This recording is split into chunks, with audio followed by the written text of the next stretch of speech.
Hi, welcome to the Speeding Bulletin. My name is Steve Younis from supermanhomepage.com. This is all the Superman related news that happened during the week October 8th to October 14th, 2010. Leicester Square TV interviewed director Zack Snyder at the UK premiere of his film Legend of the Guardian in London this week and asked him about helming the upcoming new Superman movie, and found out that this new movie won't have any connection to previous films about the Man of Steel.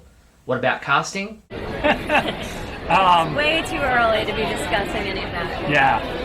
Later in the week in Rome, Snyder spoke to badtaste.it and put on hold any talk of General Zod being the main villain for the film. He said, "For now, it's just a rumour."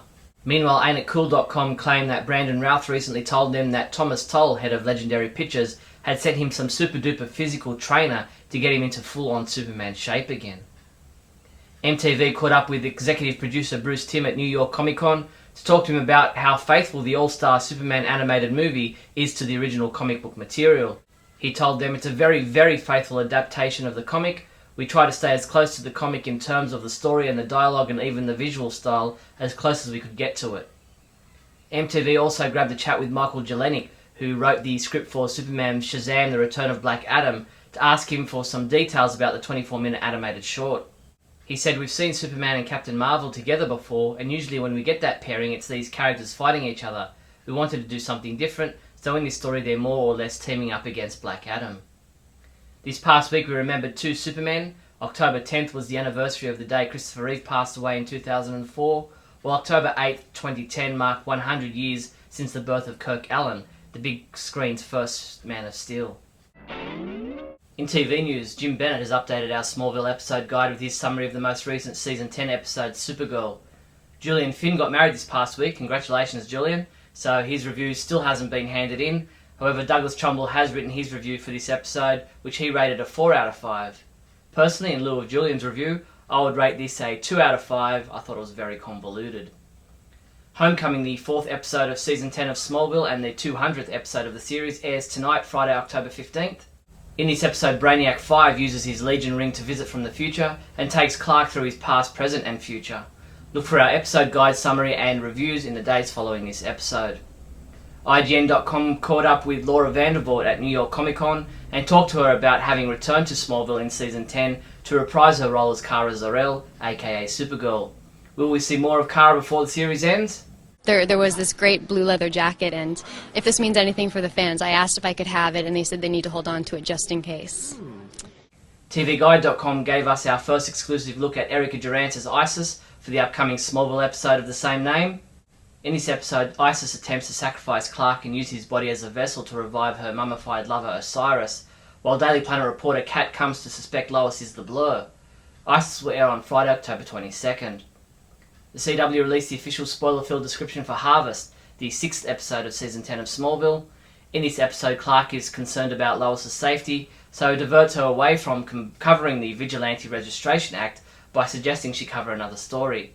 After he comes clean with her, an angry Lois tells him that she can take care of herself. Harvest is scheduled to air on Friday, October 29th. Terry Hatcher posted an image and message on Facebook about filming her scenes for Smallville, in which she will appear as Lois Lane's mother. She said, "I can tell you that it was a blast from the past." Terry Hatcher will appear in episode 8 of Season 10, titled Abandoned, which is scheduled to air in November.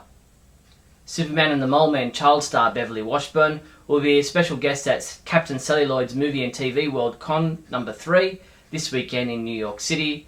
The convention is being held at the Midtown Holiday Inn. Superman homepage reviewer James Lance continues reviewing episodes from the 1950s Adventures of Superman TV series. Come to the site to read his review of the Season 3 episode Test of a Warrior, in which Superman helps an Indian with a ceremony.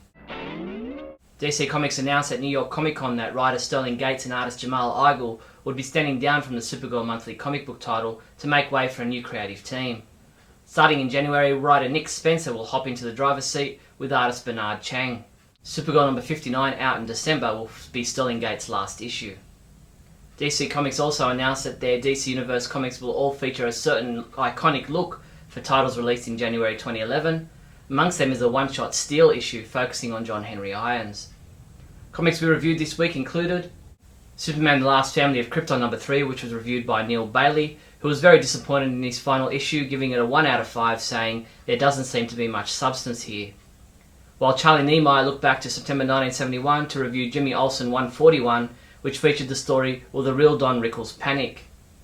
Superman comics and other items shipping this week from October 13th include Adventure Comics 519, Superman number 703, which is also available in an alternate cover, Tiny Titans Little Archie number 1, and Christopher Reeve's Superman Bust.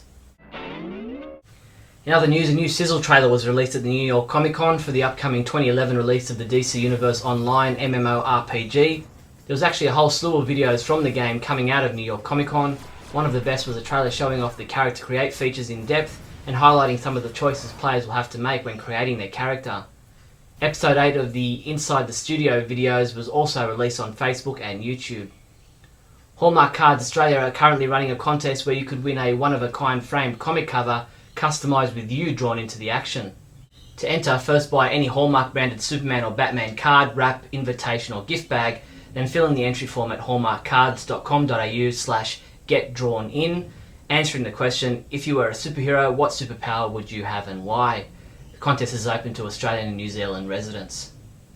The Friends of Old Time Radio Convention in New Jersey will be hosting a live recreation of the Deadly Double story from the Adventures of Superman radio series. The convention is being held at the Ramada Plaza, with the Superman radio recreation starting at 9:30 p.m. on Saturday, October 23rd. That's all the Superman news there was for the week October 8th to October 14th. I'm Steve Younis from supermanhomepage.com.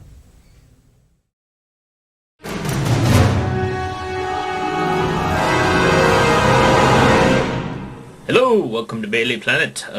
This week is going to be about a subject I haven't talked about much lately. Smallville.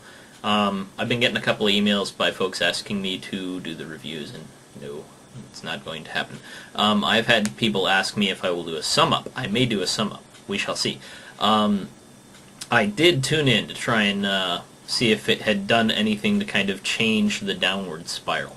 And I found that they paid a little lip service to the tower, which is something, but it wasn't like, oh, I'm going to change my, I'm going to change the way I'm thinking, I'm going to change the way I'm acting. It's like, well, I did this really bad thing, and yet the show treated it as it was a good thing. So this is what we call lip service.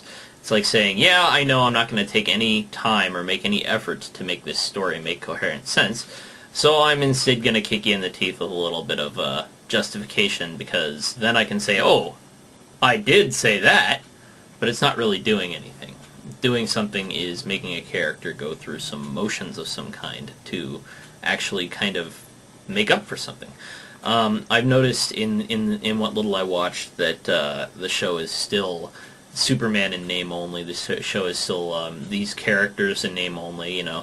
Like Darkseid, for instance, is not a being made of crows that goes into people and takes over their bodies. That is the Shadow King at best, you know. This is Darkseid, and this is even a bit lanky for Darkseid, with a pronounced brow because it was done by a particular artist. This is not Superman. Great sound effect timing there. This is a guy who looks like Superman and acts like Superman, but he's not Superman. You know why? 'Cause he kills people. Yeah, he kills people who disagree with him. He's got a little bit of black in the S there, and he's wearing these weird things on his shoulders, and his cape is in tatters. I'm sure he looks cool, but this is not Superman, no matter how much they say, it's my destiny to be Superman. This is Superman. His cape's a little short, but it's Superman. And I was looking at, I was trying to think about how the best way to quantify, to explain this, and this is it, right here. See this? This is a Pez dispenser with Darth Vader's head on it. Why did I buy this? Because I'm pathetic about Star Wars. I love Star Wars so much, I will buy a Pez dispenser with Darth Vader's frickin' head on it. Now, if I were to turn to you and say, this is Darth Vader, you'd immediately go, yeah, that's Darth Vader, but it's not. It's a Pez dispenser. This is very, very vaguely Darth Vader, and that's the only reason I bought it. But is it Darth Vader? No. Darth Vader is the guy who jumps down the stairs and goes, whoa! And when you rip off his helmet, it's the guy that doesn't look anything like he sounds. And he tries to murder his son. But, you know, that's Darth Vader. So anyway, Smallville, when it starts being a Superman show, might interest me again. But for now,